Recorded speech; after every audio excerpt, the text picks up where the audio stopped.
Au début, il y a toujours la phase de courtisage un peu, tu sais, que l'acheteur puis le vendeur, il y en a toujours un qui veut vendre plus que l'autre ou l'autre veut plus acheter que l'autre veut vendre. Moi, je dis toujours que ce qui est le plus important, c'est d'avoir un deal d'affaires puis que les entrepreneurs gardent cette belle relation-là.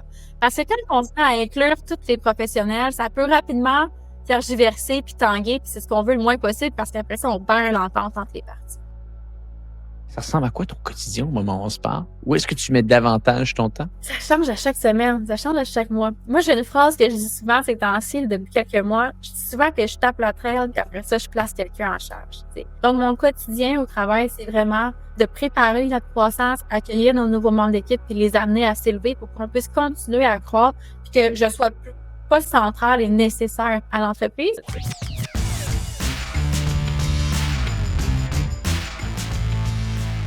Donc, bienvenue à tous au 342e épisode du podcast Hypercroissance. Mon nom est Antoine Gagné et je suis tellement content de vous avoir avec nous aujourd'hui pour vous présenter un nouvel épisode en compagnie de Rosanne Giguère, vice-présidente et chef de la direction du groupe À la Bouffe. Le groupe À la Bouffe, c'est pas compliqué. Ils ont plus de 65 restaurants partout à travers le Québec, allant des restaurants Subway ou Sushi Taxi ou également la chaîne Thai Express fait partie de leur groupe.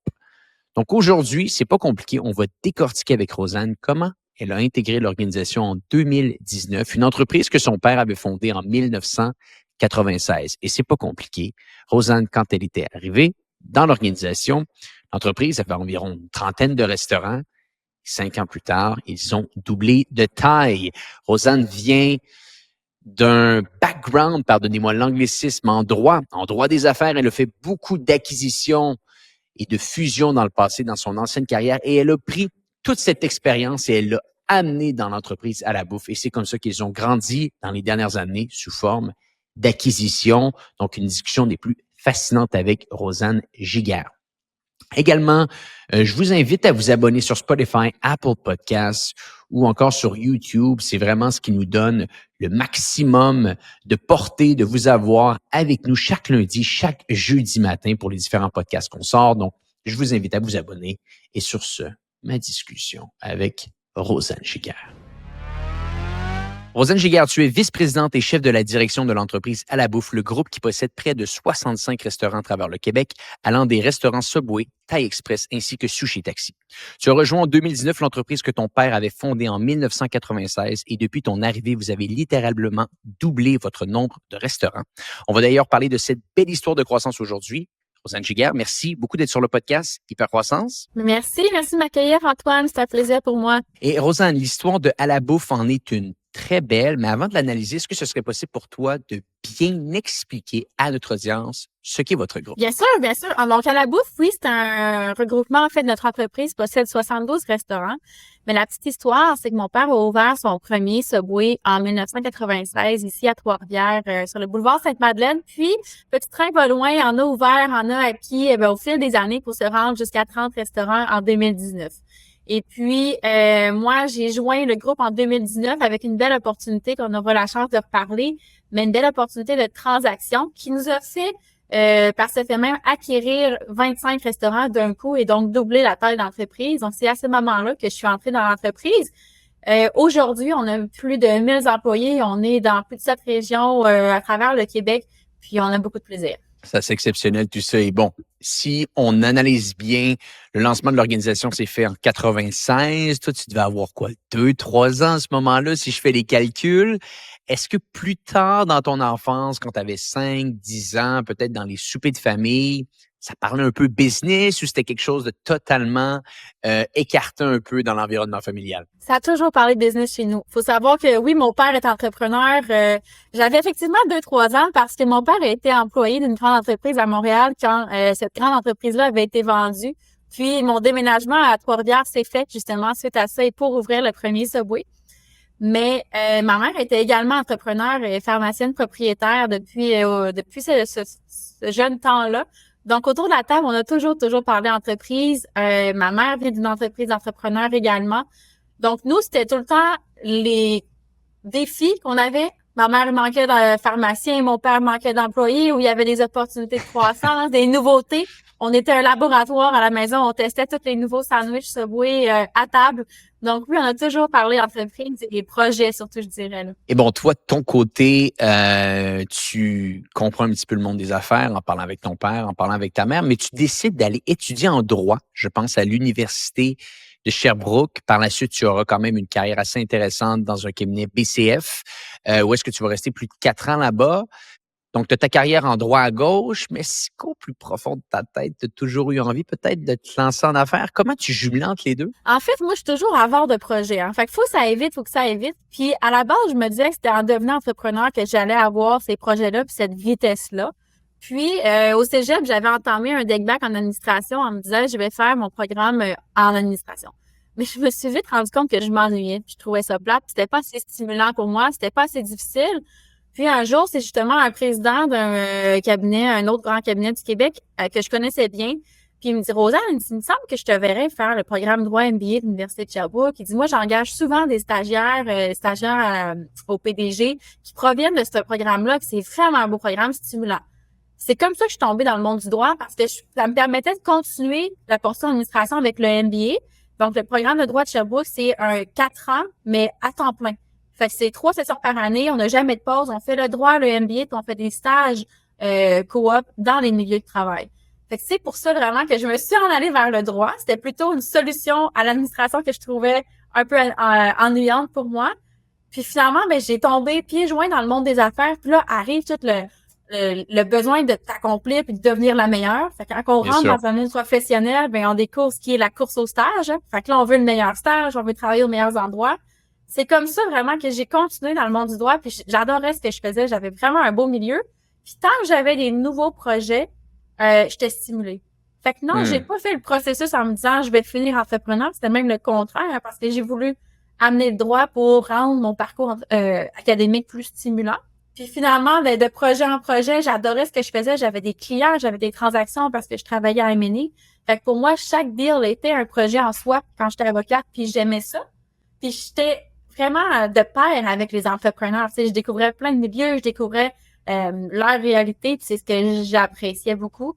Puis ensuite est venue l'opportunité de moi-même faire mon propre deal et faire mon M&A, puis c'est comme ça que j'ai finalement bifurqué, puis je suis revenue dans le monde de l'entrepreneuriat. Parce que soyons honnêtes, c'est ce que tu faisais littéralement chez BCF, du droit des affaires, donc des acquisitions, des transactions, des refinancements d'entreprises. Tu étais vraiment au milieu de ces différentes négociations-là. Là.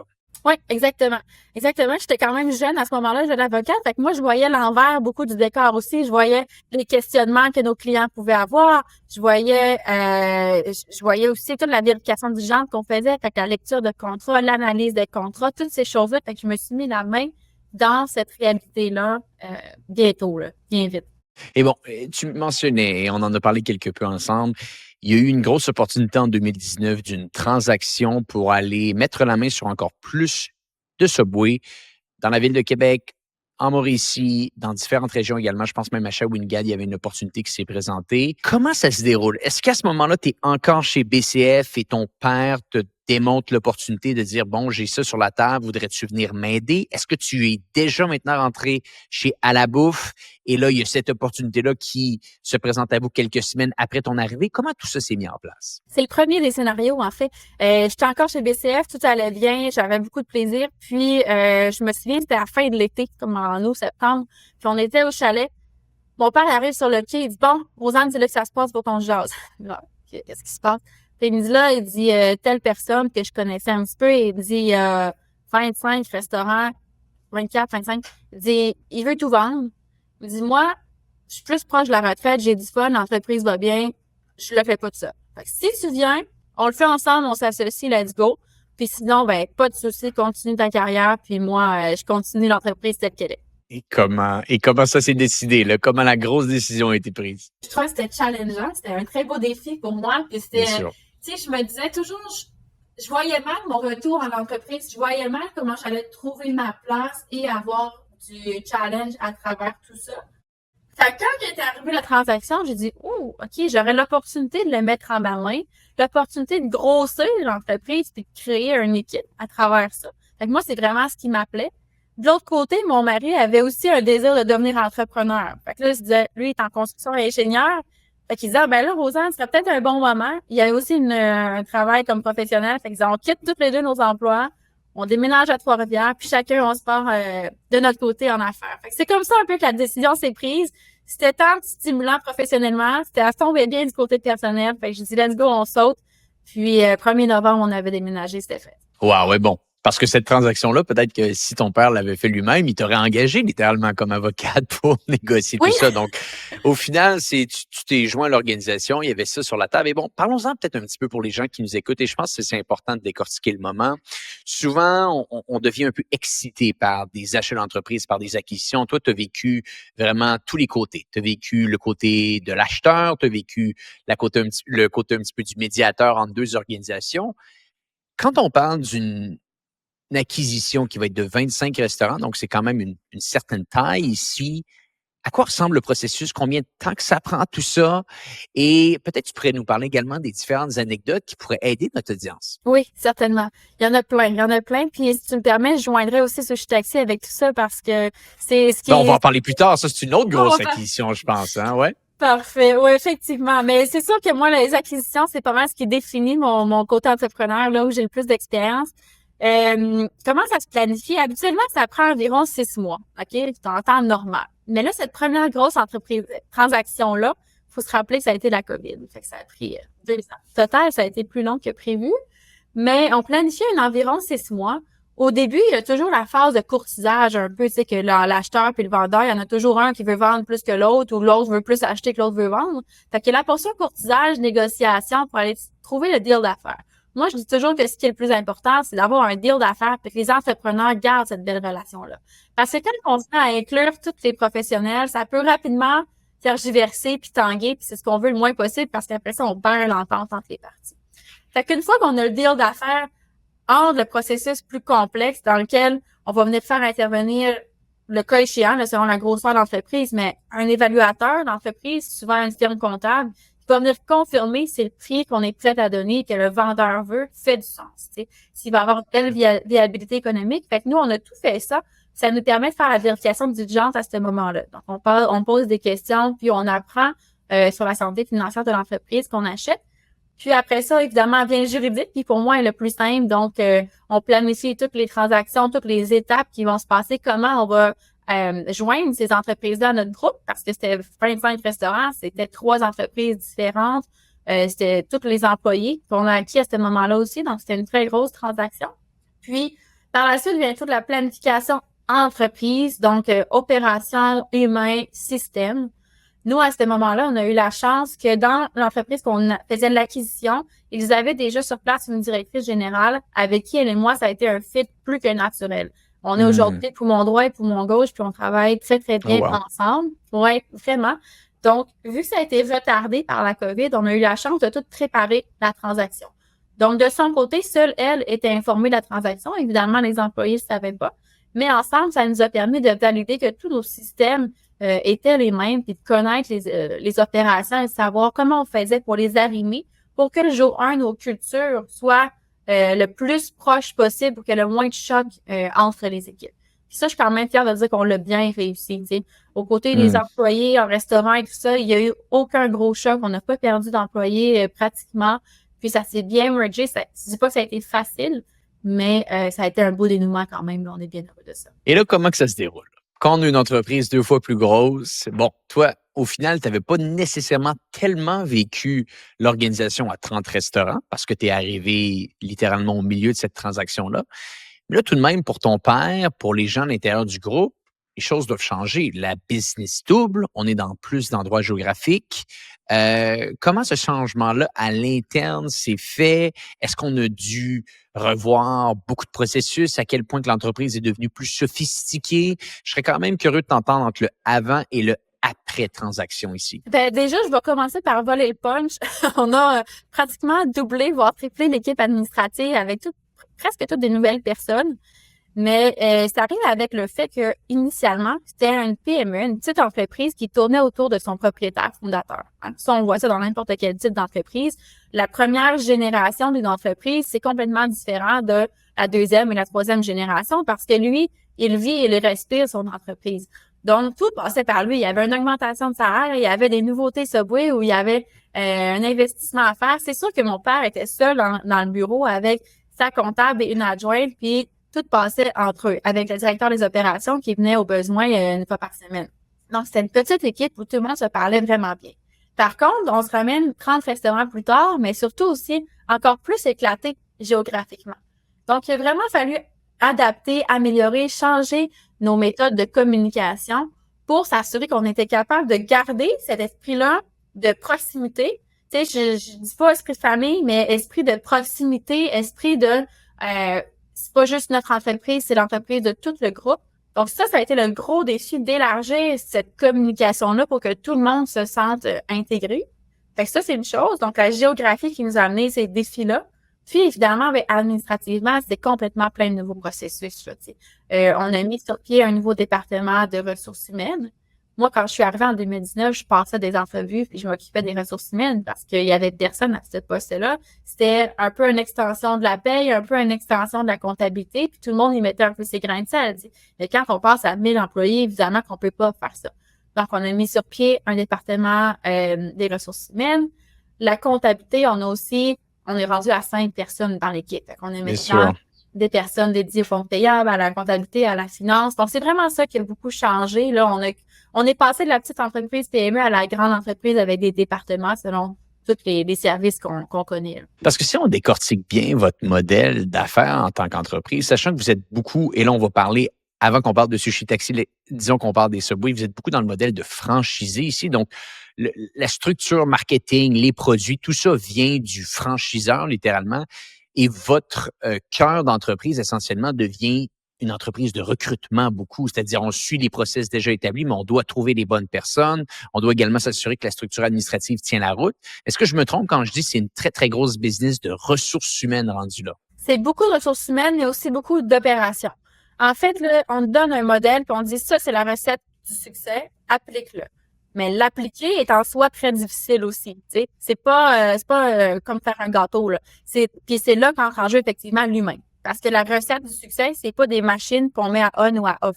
C'est une équipe qu'il faut fédérer, qu'il faut motiver, il faut que tout le monde travaille dans la bonne direction.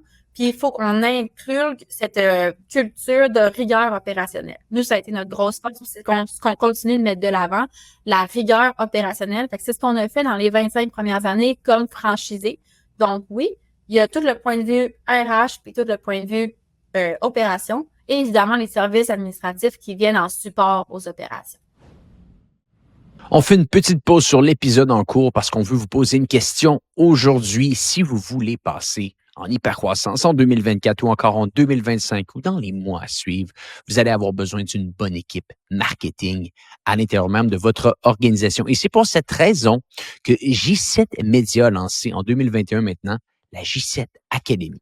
La J7 Academy, c'est littéralement une école en ligne qui donne la chance à plus d'une centaine de media buyers, d'acheteurs médias dans la francophonie à apprendre les meilleures techniques, autant en Facebook Ads qu'en Google Ads, qu'en email marketing, et tout ça à l'intérieur d'un écosystème complet. Donc, si vous aimeriez avoir de la formation marketing pour vos équipes, si vous aimeriez avoir des équipes à l'interne qui sont capables de gérer des meilleures campagnes Google, des meilleures campagnes mailing ou encore des meilleures campagnes Facebook Ads, je vous invite à considérer la J7 Academy, j7academy.com si vous voulez en savoir un petit peu plus. Il y a également un lien dans les notes de l'épisode. Et si vous dites pendant votre rencontre que vous venez du podcast Hypercroissance, vous allez vous mériter un premier mois à 50% de rabais. Les prix de la J7 Academy commencent à 400 $ par mois. Donc, pour seulement 200 $ par mois, vous pourriez avoir littéralement une formation pour l'entièreté de vos équipes. Si ça vous intéresse, j7academy.com. De retour à l'épisode en cours. Vous êtes franchisé, vous en avez beaucoup des restaurants, mais là, ultimement, en 2022, il y aurait peut-être une possibilité qui se présente à vous, c'est de devenir franchiseur. Donc, on en a parlé quelque peu plus tôt. Sushi Taxi, des très, très bons sushis partout au Québec. D'ailleurs, ça, je tiens à le dire personnellement, j'adore les produits ici. Bon, c'est quoi? Ils viennent cogner à vos portes si vous qui allez les voir pour voir un petit peu quel est l'état de l'entreprise. Parlons un petit peu de cette cette dynamique-là qui s'est installée entre À la bouffe et Sushi Taxi en 2022? Ouais, la subtilité que j'ai pas mentionnée, c'est que quand en 2019, mon père est venu me voir pour me dire on pourrait acheter 25 restaurants, dans le lot des 25 restaurants, il y avait une franchise Sushi Taxi et une franchise Thai Express. C'est comme ça qu'on a commencé notre diversification. Fait que quand on a fait notre acquisition qui s'est soldée en 2021, mais qui avait débuté en 2019 dû à la COVID, eh bien, on est devenu franchisé Sushi Taxi. Fait que moi, à ce moment-là, j'ai dit oh, fantastique, c'est mes sushis préférés. Ça va être mon petit restaurant à bonbons que j'adore, puis que je vais passer le vendredi soir pour avoir du plaisir puis apprécier les produits. C'est comme ça qu'on en est devenu propriétaire. On a fait toute notre grosse intégration, la grosse transaction. Puis après ça, on s'est dit, OK, what's next? C'est quoi les prochaines étapes? Et puis, on a un actif qui est un peu sous-utilisé. On trouvait qu'il n'était pas utilisé à son plein potentiel, alors qu'il méritait d'être beaucoup mieux connu et développé. C'est à ce moment-là qu'est germé l'idée de devenir franchiseur. Parce qu'on était franchisé de cette succursale-là. Puis le franchiseur, à cette époque-là, on le connaissait pas beaucoup. Il faut savoir que Sushi Taxi, moi, je suis la 3e propriétaire. Il y a eu son fondateur qui, lui, avait vendu en 2015. Fait que là, on est dans l'époque un peu du centre. Tu sais, c'est pas le fondateur, puis il fait un peu de surplace depuis les dernières années. Lui, il a apporté du professionnalisme, de la rigueur dans l'entreprise, mais la vision est moins présente qu'un fondateur peut l'avoir. Okay? Fait que c'est une entreprise qui manquait un peu de vision, puis de direction. Puis c'est comme ça que c'est proposé, parce que moi, j'ai dit, en tant que franchisé, j'ai besoin de croire vers où tu t'en vas pour investir, pour continuer à développer Sushi Taxi. Donc, en tant que franchisé, j'étais moins intéressée parce que j'avais pas les deux mains sur le volant. C'est là que je lui ai dit, écoute, moi, si je veux développer avec toi, on va changer de siège et moi, je vais te racheter puis je vais devenir franchiseur. Fait que c'est comme ça que ça s'est passé. Je connaissais l'entreprise comme franchisé. Je connais les produits du fond de ma poche, je les adore. Mais je sais à quel point Sushi Taxi a un très, très gros potentiel et peut devenir la référence du sushi au Québec. Donc, c'est comme ça que ça s'est passé, l'opportunité. Puis est-ce que ça a été long ici ou pas? Non, ça a été pas mal plus rapide. Ça a été très rapide. Oui, il y a peut-être 5 mois environ, là, le délai initial que je disais. Là.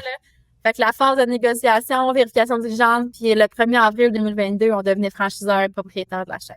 Et c'est combien de succursales qu'on a sous la main à ce moment-là? À ce moment-là, il y en avait 21 en opération. Donc, on ajoute les 21 à nos 56 Subway. C'est de là qu'on tombe à 70 restaurants.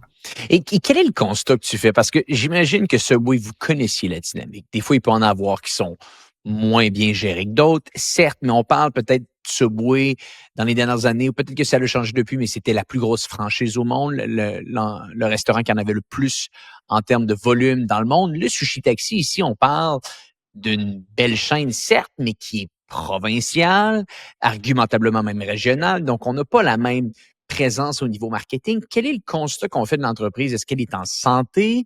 Est-ce qu'on doit changer beaucoup de choses? Ben, on constate que tout est à faire. Effectivement, là, plus maintenant, mais en 2022, tout était à faire. C'est ça qui était le fun, parce que ça nous a amené un beau défi de se dire, OK, tu sais, une image de marque, habituellement, on dit que ça vit 7 ans. Fait qu'on avait fait 7 ans. Fait que c'était pas on volait rien à personne de se dire, OK, on est rendu au moment de se renouveler. Ça faisait du sens. Fait que tout était à faire à ce moment-là.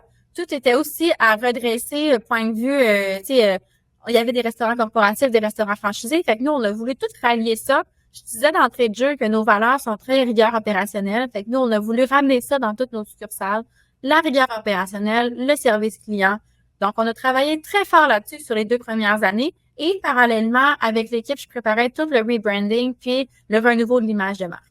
Donc, on a fait tout le repositionnement, l'image de marque. On a fait le visuel du site web, le visuel de nos restaurants. Et on a planifié tout pour nous préparer, en fait, à une croissance puis un développement par réseau de franchise. Et au moment où on se parle, est-ce que tout est sous forme de franchise également avec Sushi Taxi ou vous possédez des corporations? Il nous en reste 8 corporatifs. Mais tout le reste est en franchise actuellement. OK, clairement. Intéressant. Et je serais curieux également de t'entendre parce que là, maintenant, t'es franchiseur et franchisé. Parlons un peu des différences que vous vivez au quotidien parce que, bon, il y en a un que tu as beaucoup plus de liberté, on pourrait dire, sur ton marketing, sur ce que tu peux faire. L'autre, comme tu l'as mentionné, très orienté opération.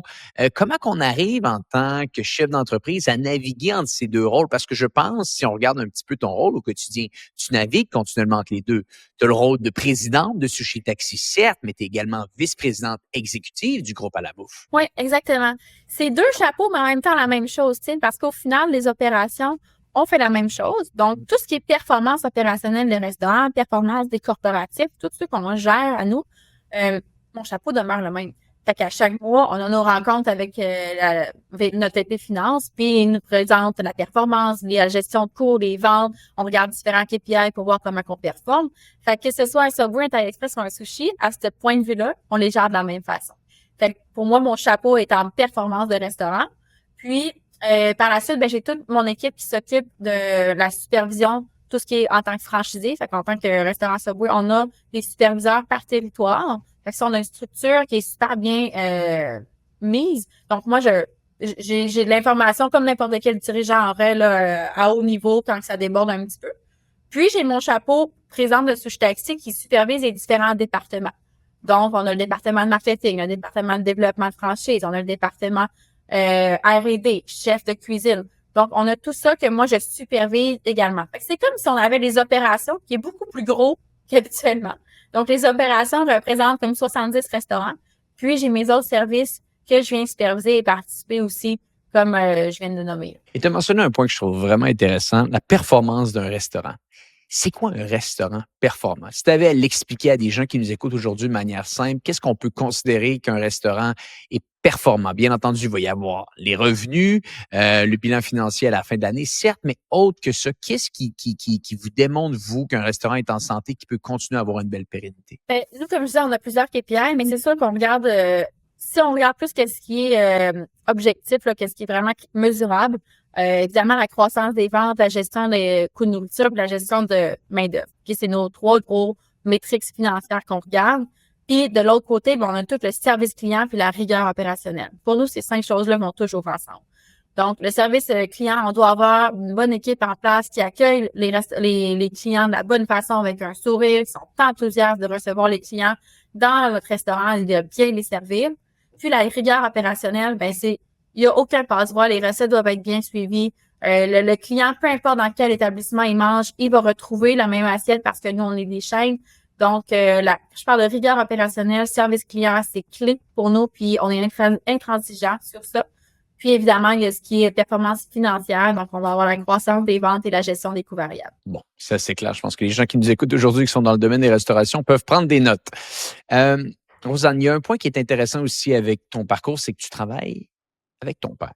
Et on a reçu beaucoup d'entrepreneurs sur le podcast, de gens qui ont repris une partie de l'organisation, qui ont racheté même des entreprises, qui nous montrent un petit peu l'envers de la médaille. Des fois, les choses vont bien, des fois, les choses sont plus difficiles.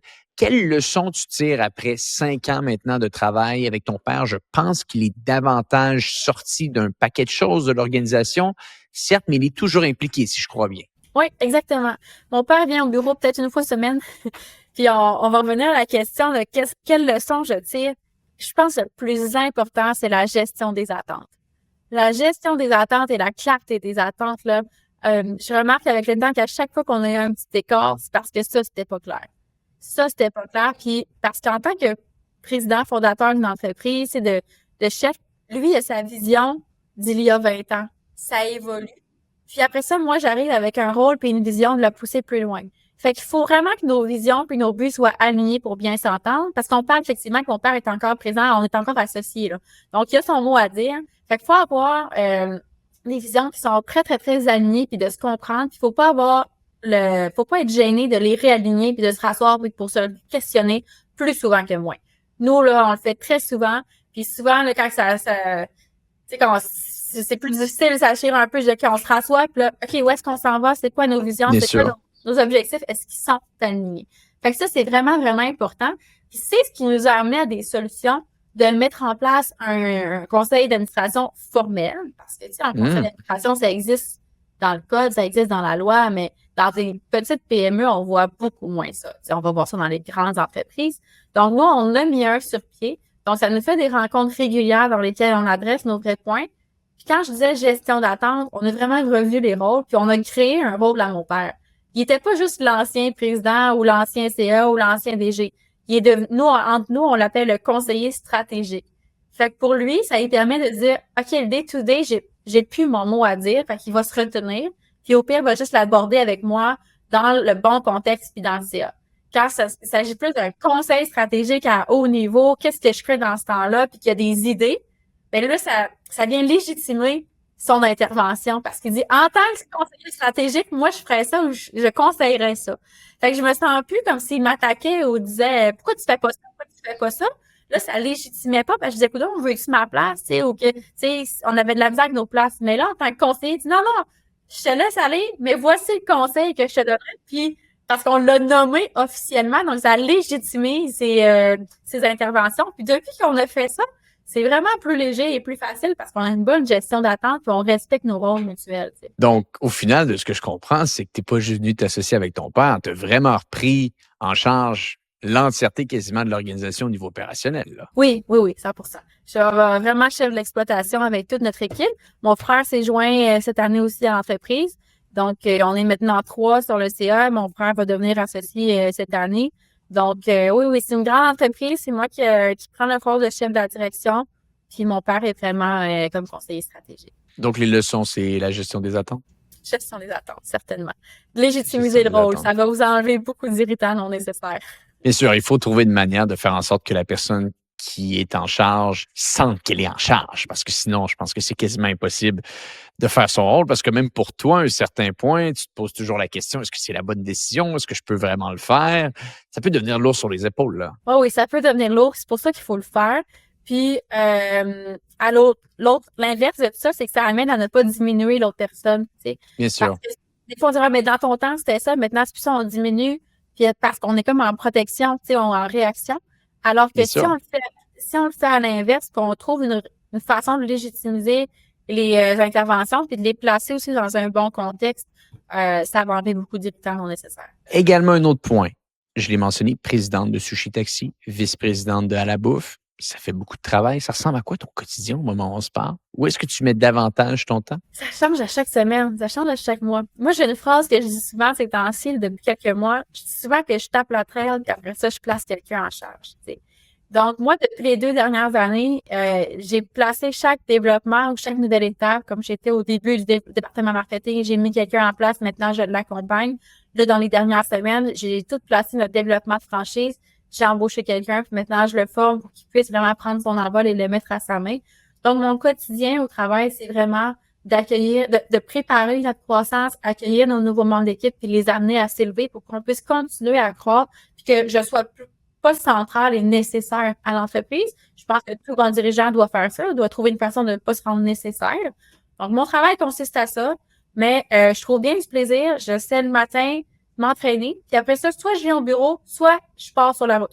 Fait que je suis sur la route 2 ou 3 jours par semaine, soit parce que j'ai des équipes à aller rencontrer à Québec, soit parce que j'ai une visite de notre franchiseur Subway qui vient au Saguenay, soit parce que j'ai un nouveau franchisé potentiel que je vais aller rencontrer dans une nouvelle ville. Alors, je vous dirais que 3 jours par semaine à peu près, je suis sur la route, 2 jours je suis au bureau. Fait que j'essaie de trouver un équilibre là-dedans, mais c'est bien plaisant. Et bon, c'est quoi qui vous attend pour les 12, 24, 36 prochains mois? Développement de Sushi Taxi, certainement. C'est ça là-dessus qu'on focus le plus. Ouais, fait que développement de Sushi Taxi à travers tout le Québec. Puis on est à la recherche de sélectionner nos meilleurs nouveaux franchisés. C'est ce qu'on dit. On vise à être le prochain Saint-Hubert du sushi, donc on n'arrête pas. Puis c'est ce qui nous motive tous les jours à rentrer au boulot. Est-ce qu'il pourrait y avoir d'autres achats de Subway, de Temps Express ou uniquement concentré sur Sushi Taxi? Subway, certainement, on continue à développer comme on l'a toujours fait. Là. On aime bien, on aime bien fournir toujours géographiquement nos clusters qu'on appelle. Donc, à chaque fois qu'on a une région géographique, on cherche à l'agrandir et les merger là, pour que ça soit le plus efficace au terme d'opération. Donc, certainement qu'on a toujours l'œil ouvert sur des acquisitions de ce genre. Bon, donc pour les gens qui nous écoutent, vous savez ce que le groupe À la Bouffe recherche. Des petites questions personnelles, Rosanne, j'aime toujours poser ça à mes invités. Lecture, est-ce que des livres d'affaires qui ont marqué ton imaginaire que tu pourrais partager avec notre audience? Sincèrement, je l'ai cherché longtemps parce que je t'écoute, Antoine, je savais qu'elle viendrait cette question-là, mais je suis plate, je lis pas de livres d'affaires. Moi, ça me stimule pas assez, donc non. Je suis plus côté podcast. Comme je disais, je suis toujours sur la route. Hein. Fait que je t'écoutais bien avant qu'on commence à se parler. Donc, j'écoute plutôt des podcasts. J'écoute beaucoup de nouvelles économiques. C'est comme ça que je m'informe. J'ai toujours RDI d'allumer puis je m'informe comme ça. je suis plus positive que la lecture, là, quand je reviens le soir puis que j'ai fait trop de route, ça me rejoint pas. Ouais, c'est pour beaucoup de monde. C'est une bonne manière de consommer son contenu et je te remercie. C'est plaisant de voir que tu écoutais le podcast Hyper Croissance. En as-tu d'autres qui te viennent en tête, que tu écoutes de temps en temps? Tu parles d'RDI, peut-être des nouvelles ou. Oui, toujours ça. Puis sinon, j'écoute des trucs de filles, tu sais, l'état de jeu, Ouais, là, les filles de Happy Fitness, souvent, ils ouais. sortent de l'ordinaire et des questionnements, des trucs de parentalité. J'essaie de me nourrir autrement que business parce que ça, on en fait tous les jours, on jase de ça tout le temps. Fait que faut se diversifier l'esprit un peu des fois. On va devenir fou un peu. C'est clair qu'il faut écouter du contenu un peu différent. Et bon, peut-être pour terminer aussi, tu parlais de routine, que tu t'entraînais le matin. Euh, Comment tu es capable de bien marier la routine entre le matin, pendant le travail, le soir? Est-ce que c'est toujours la même chose? Est-ce que ça change constamment? Est-ce que tu as des rituels que tu suis? Ben mon rituel depuis 3 ans maintenant, mardi et vendredi matin, c'est sacré. Je vais au gym. J'ai une autre amie entrepreneur, on appelle ça notre thérapie matinale. Fait que le mardi et le vendredi, je cherchais mon pas. Je suis au gym avec mon ami entrepreneur. Mais sinon, mon horaire tourne vraiment autour de mes déplacements. Chaque semaine, j'organise ma semaine en fonction de mes déplacements. Puis j'essaie de revenir là, vers entre 5 et 6 heures pour les enfants. Jouer dehors, pour moi, c'est intransigeant. Donc, on va dehors tous les soirs et la fin de semaine tout le temps. C'est comme ça que je trouve mon équilibre personnel. Mon entraînement, jouer dehors, that's it. Ça me reflète bien. Intéressant. Bon, ben écoute, on voit que tu es assez chargé, que tu as un horaire assez strict également. Ça témoigne également du succès que vous avez. Vous avez littéralement doublé la business depuis que tu es en place. Félicitations, Rosanne, c'est quand même pas rien tout ça. Là. Merci. On travaille fort. C'est toute l'équipe derrière qui a la main à la pâte et qui participe au succès. Donc, on est vraiment fiers. Oui, merci. Et si on va en savoir plus sur vous, sur des peut-être discussions, négociations d'achat pour travailler pour vous, pour en savoir plus, meilleur endroit pour vous rejoindre. À labouffe.ca ou sushitaxi.ca, tous les deux sites contiennent formulaire contact, ça va se rendre à moi. Donc, gênez-vous pas pour venir nous écrire, puis qu'on puisse échanger ensemble. Fantastique. On mettra des liens dans les notes de l'épisode. Rosanne Giguère, merci beaucoup d'avoir été avec nous aujourd'hui. Histoire fascinante, belle croissance, belle hyper croissance même. Je te remercie d'avoir pris du temps avec nous. Pour les gens qui nous écoutent, eh bien, on se dit à bientôt pour un prochain épisode du podcast Hyper Croissance.